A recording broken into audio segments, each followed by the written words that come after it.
Hello everyone, I am Vanshika. Welcome to my channel Study with Meenakshi. आज हम chapter 6 का part 3 पढ़ेंगे जिसका नाम है इंटरनेशनल ऑर्गेनाइजेशन। हिंदी में इसका नाम है अंतर्राष्ट्रीय संगठन। जैसे कि आप सभी को पता है कि हमारा पॉलिटिकल साइंस में कुछ सब टॉपिक्स ऐड हुए हैं, तो उसी में से एक टॉपिक है यूएनओ की एजेंसियाँ। कि यूएनओ के जो प्रकार तो हमने पढ़ लिए थे, लेकिन मैंने आपको बताया था कि कुछ आर्थिक और सामाजिक परिषद भी थे, उसमें जो मेन कुछ एजेंसियां हैं उसके बारे में आज हम पढ़ेंगे।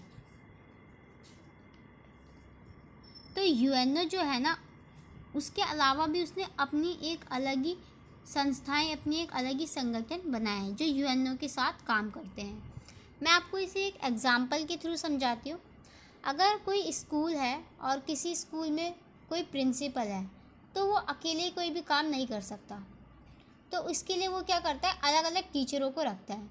जैसे कि हिंदी के लिए अलग टीचर, मैथ के लिए अलग टीचर, इंग्लिश के लिए अलग टीचर।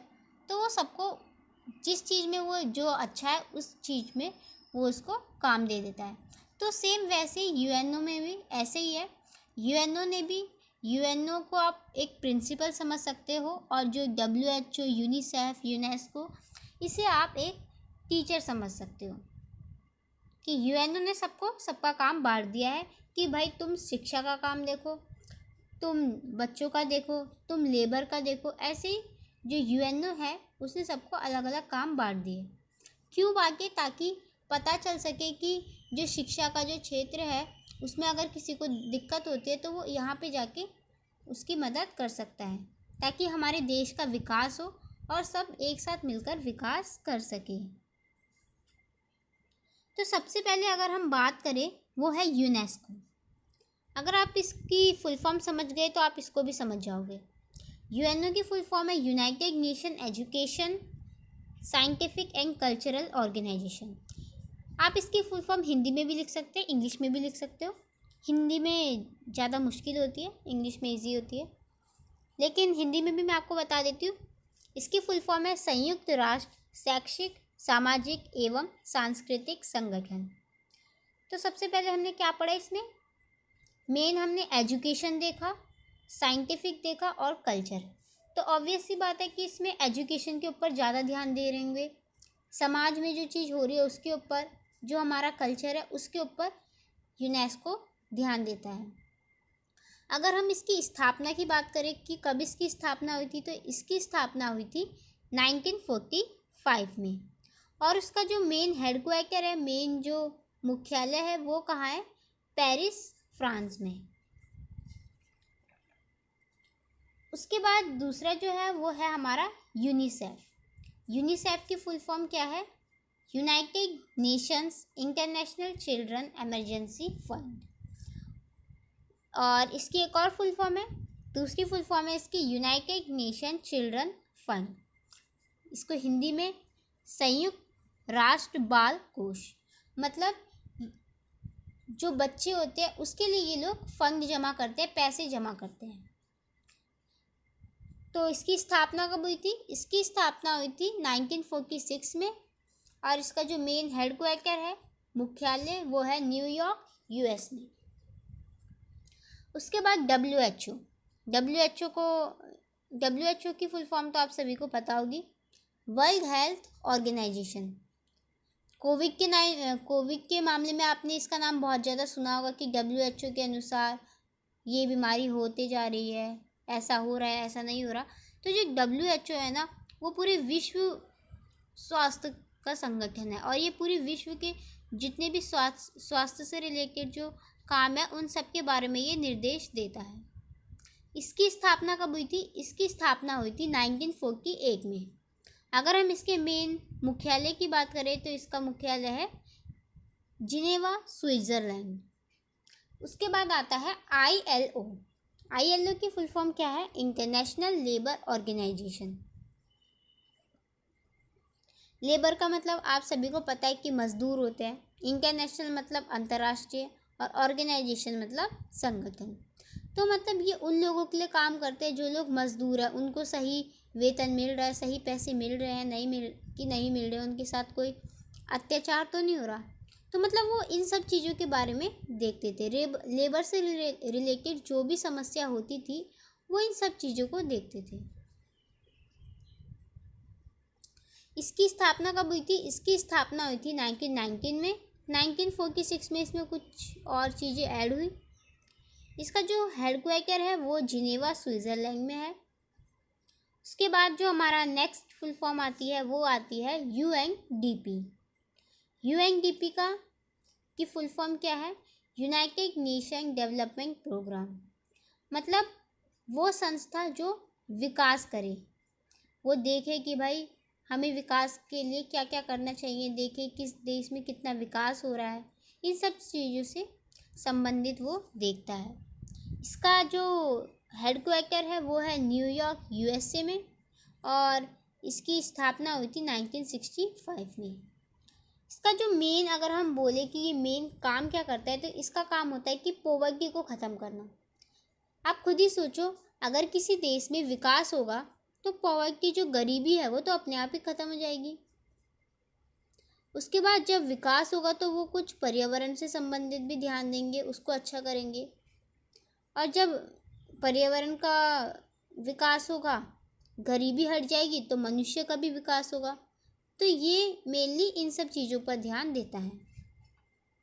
उसके बाद जो हमारा आता है वो है यूएनएचआरसी। यूएनएचआरसी की फुल फॉर्म क्या है? United nation human right council. Human right मतलब अगर किसी भी व्यक्ति के साथ गलत हो रहा है और उसका वो अधिकार है, फिर भी उसके साथ वो चीज़ गलत हो रही है, तो ये काम कौन देखेगा? यूएनएचआरसी देखेगा कि जो मनुष्य को जो अधिकार मिले हैं, कोई ऐसा तो नहीं है कि किसी के साथ गलत हो रहा और वो अपने अधिकारों का इस्तेमाल नहीं कर पा रहा हो। तो ये कौन देखता है? यूएनएचआरसी। इसकी स्थापना कब हुई थी? इसकी स्थापना हुई थी 2006 में, और इसका हेडक्वार्टर कहाँ है? Geneva Switzerland. आपने देखा होगा सारे जितने भी हमारे जो हेडक्वार्टर है वो मेनली स्विट्ज़रलैंड में ही है। उसके बाद एक यहाँ पे कॉन्फ्रेंस होती है ब्रेटन वुड करके, जो कि 1944 में आती है। इसका जो मेन एम होता है वो होता है आर्थिक विकास करना। आपने किसी में भी देखा होगा, अगर किसी भी चीज़ को सुधारना हो तो उसके लिए उसका आर्थिक विकास होना बहुत ही ज़्यादा ज़रूरी है। उसके बाद अगर हम बात करें आईएमएफ की, आईएमएफ मतलब अंतर्राष्ट्रीय मुद्रा कोष, जहाँ पे पैसे रखे जाते हो। ये कहाँ पे है? ये है वॉशिंगटन डीसी में, और 1944 में इसकी स्थापना हुई थी। उसके बाद इसमें कुछ ऐड हुआ जो कि 1945 में हुआ। इसका मेन काम क्या होता है? इसका मेन काम होता है कि जो पैसा आ रहा है एक जगह से दूसरी जगह, उसको ध्यान देना। उसके बाद जो लोग जैसे आपको पता होगा, जो कृषि वर्ग होते हैं वो लोन मांगते हैं, उन लोगों की मदद करना, ये काम किसका होता है? आईएमएफ का। अगर हम बात करें डब्ल्यूबी की, डब्ल्यूबी की फुल फॉर्म क्या है? वर्ल्ड बैंक, मतलब विश्व बैंक। विश्व बैंक का क्या मेन उद्देश्य है? ये जो विकासशील, जो अभी अभी विकास करना शुरू करते हैं, उन लोगों को ये पैसों के रूप से मदद करता है, उन्हें सलाह देता है। ये उन लोगों की भी मदद करता है, जैसे अगर कहीं पे पर्यावरण में कुछ समस्या आ रही है, सुरक्षा में अगर किसी को पैसे चाहिए तो वो उसके लिए भी इसे पैसे देता है। और ये जो यूएनओ के जो मेंबर है, इन्हें सबसे ज़्यादा फ़ायदा क्या है? अगर ये यूएनओ में शामिल है तो इन्हें लोन मिल सकता है आसानी से, वो भी लंबे समय तक के लिए। इसकी जो स्थापना है वो 19, ये मैंने आपको बता दिया। इसके बाद डब्ल्यूटीओ। डब्ल्यूटीओ का मतलब क्या होता है? वर्ल्ड ट्रेड ऑर्गेनाइजेशन, अंतर्राष्ट्रीय संगठन वैश्विक व्यापार के ये नियम के बारे में बताती है। सबसे बड़ा फ़ायदा क्या है वर्ल्ड ट्रेड का? आपने सुना होगा बहुत बार फ्री ट्रेड करके, कुछ नाम सुना होगा। तो क्या होता है, अगर जो दो देश हैं, अगर उन्होंने अपने बीच समझौता कर लिया व्यापार का, तो जब वो अगर कोई सामान हमारे देश में आ रहा है तो उसका जो टैक्स होता है वो एकदम जीरो कर दिया जाता है। तो ये बहुत ज़्यादा फ़ायदा हो जाता है, क्योंकि अगर हम किसी देश में अपना सामान पहुंचाते हैं तो उसमें टैक्स भी लगता है। टैक्स के पैसे भी दूसरे देशों को देने पड़ते हैं। लेकिन अब जो है वो कहते हैं कि तुम हमारे देश से व्यापार करो, हम तुम्हारे देश से करेंगे, और टैक्स की संख्या का क्या कर देंगे, जीरो। इसकी स्थापना कब हुई? इसकी स्थापना हुई 1995 में। इसमें 2016 में 164 मेंबर रह चुके हैं। और गैग का इसके जो मेन है उत्तराधिकारी वो है। उसके बाद अगर हम बात करें IAEA की, तो ये क्या है? इसकी full form international atomic agency, जो इस चीज़ को देखता है कि परमाणु बम को रोकने का, इसे ख़त्म करने की सोचता है और इस पर जांच भी करता है। इसकी स्थापना कब हुई थी? इसकी स्थापना हुई थी 1957 में। उसके बाद आता है एमनेस्टी इंटरनेशनल ऑर्गेनाइजेशन, स्वयंसेवी संगठन। ये पूरे विश्व में जितने भी जो लोग जिनके साथ गलत हो रहा है उनके मानव अधिकारों की रक्षा करता है, और जो लोग इस चीज़ को करते हैं, जो लोग दूसरों के मानव अधिकारों का हनन करते हैं, उसके खिलाफ वो रिपोर्ट भी लिखता है। इसकी स्थापना हुई थी 1961 में, और जो अगर हम बात करें मुख्यालय की, वो है लंदन UK में। उसके बाद आता है हमारा ह्यूमन राइट्स वॉच। ये मानव अधिकारों की वकालत करता है। ये देखता है, मीडिया का ध्यान मीडिया को चारों तरफ फैला देता है, देखता है किसी मानव अधिकार का उल्लंघन तो नहीं हो रहा, क्योंकि आपको पता है मीडिया क्या करती है, छानबीन करती है, जगह जगह वो देखती है कि कहीं कुछ गलत तो नहीं हो रहा। तो मानव अधिकारों के लिए भी ऐसा होता है। उसके बाद अगर हम बात करें अंतर्राष्ट्रीय रेड क्रॉस सोसाइटी, ये किस चीज़ को रोकती है? ये रोकती है हिंसा को। कहीं कोई लोग लड़ाई तो नहीं कर रहा, कहीं किसी गलत आदमी का कोई शोषण तो नहीं कर रहा जो कमज़ोर है। तो इस पे जो नियम लगते हैं, ये जो भी गलती करते हैं इसको सज़ा मिलती है। और इसका जो मेन स्थान है वो है जेनेवा, स्विट्ज़रलैंड में, और इसकी स्थापना हुई थी 1863 में। उसके बाद है ग्रीन पीस फाउंडेशन विश्व समुदाय को पर्यावरण के प्रति संवेदनशील बनाने तथा पर्यावरण को बचाने का, आप नाम से ही समझ सकते हैं इसका ग्रीन पीस। ग्रीन मतलब हरियाली होती है। ये पर्यावरण को साफ, उसे सुरक्षित करने में इसकी मदद करता है, और राय भी देता है कि किस तरीके से हमें इसे सुरक्षित करना चाहिए। ये सारी थी कुछ फुल फॉर्म जो कि इस साल के CBSE में ऐड हुई है। उसके बाद अगर हम बात करें कि UNO को हम और अच्छा कैसे बनाएं, उसकी इम्पोर्टेंस को और कैसे बढ़ाएं, तो क्या करते हैं, हम कुछ चीज़ों को अपनाते हैं।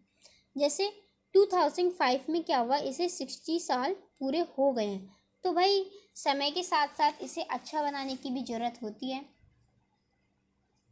तो इसमें कुछ बातों के बारे में बताया गया है। जैसे कि अगर हम बात करें तो सबसे पहले है शांति, क्योंकि अगर शांति होगी तो किसी भी चीज़ में हम अच्छे से काम कर सकते हैं। उसके बाद अगर हम बात करें मानव अधिकार की, तो मानव अधिकार जब तक मनुष्य के पास है तभी वो अच्छे से कोई भी काम कर सकता है। उसके बाद अपने लक्ष्य निर्धारित करना, जैसे कि अगर हम जो नॉर्मल स्टूडेंट्स होते हैं वो अपने लिए टाइम टेबल बनाते हैं, अपना कोई गोल सेट करते हैं, वैसे ही इन लोगों का भी कोई गोल है। अगर हम 2020 की बात करें तो इनका गोल है सस्टेनेबल डेवलपमेंट। उसके बाद ये लोकतंत्र चाहते हैं, और ये चाहते हैं कि जो ये आतंकवाद है ना, ये जल्द से जल्द ख़त्म हो सके, और न्यायिक परिषद को भी ये लोग समाप्त करना चाहते हैं।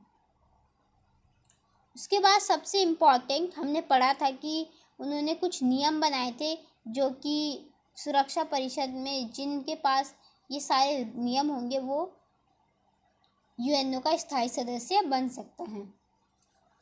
तो इसमें कौन कौन सी चीज़ें, देखो आपने सबसे पहले पढ़ा था कि पॉपुलेशन अच्छी होनी चाहिए। तो आप सभी को पता है कि भारत कितना आगे पॉपुलेशन के मामले में।